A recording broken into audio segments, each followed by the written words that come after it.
கடக ராசிக்கு 2026 கேது ராகுவின் பலன்கள். கடக ராசிக்கு கேது 2ஆம் இடத்தில் உள்ளதால் அதிகமாக ஆன்மீகம் பற்றி பேசுவீர்கள். கதை சொன்னாலும் ஆன்மீகம் கலக்காமல் அதை சொல்ல மாட்டீர்கள். பக்தி அதிகமாகும் காலம். மேடை பேச்சாளராகவும் இருக்கலாம். பல சாஸ்திரம் அறிந்தவர், படித்தவராக இருப்பீர்கள். சொந்த முயற்சியில் பணம் சம்பாதிப்பீர்கள். சில பேர் குடும்பத்தை விட்டு பிரிந்திருப்பார்கள். எல்லார்கிட்டையும் நல்லதையே பேசுவீர்கள். அடுத்தவர்களின் பணத்தால் வாழ்வது. ராகு 8ஆம் இடத்தில். அந்நியர்களால் அவமானம். பின்பாகத்தில் உள் உறுப்புகளில் பிரச்சனை வர வாய்ப்புள்ளது. அதாவது முதுகு எலும்பு, இடுப்பு எலும்பு, அந்த மாதிரி உள்பகுதிகளில் பிரச்சனை வர வாய்ப்புள்ளது. விஷம் சம்பந்தப்பட்ட விஷயங்களில் கவனம் தேவை. நிரந்தரமான வேலை கிடைக்காது.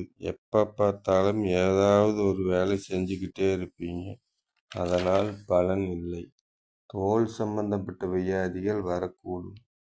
நிம்மதி இல்லாத வாழ்க்கை. தூக்கமும் குறைவு. அந்நிய நாடு அல்லது அந்நிய மாநிலத்திலிருந்து வருமானம்.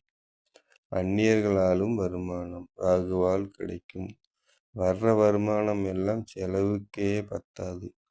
மொத்தத்தில் ராகு கேதுவால் 2026க்கு கடக ராசியில் 1-2 பலன்களும் நல்ல பலன்களும் அதிகமாக கெடுபலன். கடக ராசிக்கு 2026 கேது ராகுவின் பலன்கள். கடக ராசிக்கு கேது 2ஆம் இடத்தில் உள்ளதால் அதிகமாக ஆன்மீகம் பற்றி பேசுவீர்கள். கதை சொன்னாலும் ஆன்மீகம் கலக்காமல் அதை சொல்ல மாட்டீர்கள். பக்தி அதிகமாகும் காலம். மேடை பேச்சாளராகவும் இருக்கலாம். பல சாஸ்திரம் அறிந்தவர், படித்தவராக இருப்பீர்கள். சொந்த முயற்சியில் பணம் சம்பாதிப்பீர்கள்.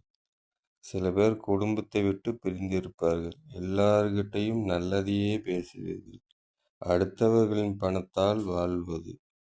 ராகு 8ஆம் இடத்தில். அந்நியர்களால் அவமானம். பின்பாகத்தில் உள் உறுப்புகளில் பிரச்சனை வர வாய்ப்புள்ளது.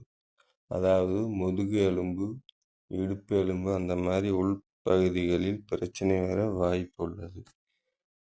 விஷம் சம்பந்தப்பட்ட விஷயங்களில் கவனம் தேவை. நிரந்தரமான வேலை கிடைக்காது. எப்போ பார்த்தாலும் ஏதாவது ஒரு வேலை செஞ்சுக்கிட்டே இருப்பீங்க. அதனால் பலன் இல்லை. தோல் சம்பந்தப்பட்ட வியாதிகள் வரக்கூடும். நிம்மதி இல்லாத வாழ்க்கை. தூக்கமும் குறைவு. அந்நிய நாடு